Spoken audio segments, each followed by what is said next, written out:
భారత్ బంగ్లాదేశ్ తొలి టెస్ట్ ఆసక్తికరంగా మొదలైంది. చెన్నై చెపాక్ స్టేడియంలో పేస్ పిచ్ పై భారత బ్యాటర్లు తడబడ్డారు. టాప్ ఆర్డర్ విఫలమవడంతో రిషబ్ పంత్, జైస్వాల్ జట్టును ఆదుకున్నారు. వీరి పార్ట్నర్షిప్ బలపడడంతో బంగ్లా ఆటగాళ్లు స్లెడ్జింగ్ కు దిగారు. నిలకడగా ఆడుతున్న పంత్ ఏకాగ్రతను దెబ్బతీసేందుకు వికెట్ కీపర్ లిట్టన్ దాస్ గొడవకు దిగాడు. బంగ్లా బౌలర్ టస్కిన్ అహ్మద్ ఇన్నింగ్స్ 16వ ఓవర్లో ఈ గొడవ జరిగింది. ఫీల్డర్ త్రో విసిరిన బాల్ పంత్ ప్యాడ్ కు తగిలింది. మిడ్ వికెట్ వైపు వెళ్లింది. దాంతో పంత్ ఎక్స్ట్రా రన్ కోసం ప్రయత్నించగా జైస్వాల్ నో చెప్పడంతో క్రీజులోకి తిరిగి వచ్చాడు. అయితే బంగ్లా కీపర్ లిట్టన్ దాస్ దానికి రన్ ఎలా తీస్తావంటూ పంత్ కు నీతులు చెప్పబోయాడు. దీనికి పంత్ గట్టిగానే ఇచ్చిపడేశాడు. మరి బాల్ వికెట్లకు వేయండి, నన్నెందుకు కొడుతున్నారు అంటూ పంత్ కౌంటర్ ఇవ్వడంతో వెనక్కి తగ్గాడు.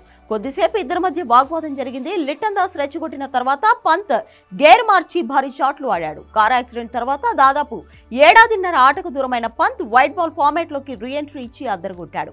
ఇప్పుడు 629 రోజుల తర్వాత రెడ్ బాల్ క్రికెట్ లో కూడా అడుగుపెట్టిన పంత్ చెన్నై టెస్ట్ తొలి ఇన్నింగ్స్ లో 39 రన్స్ చేశాడు.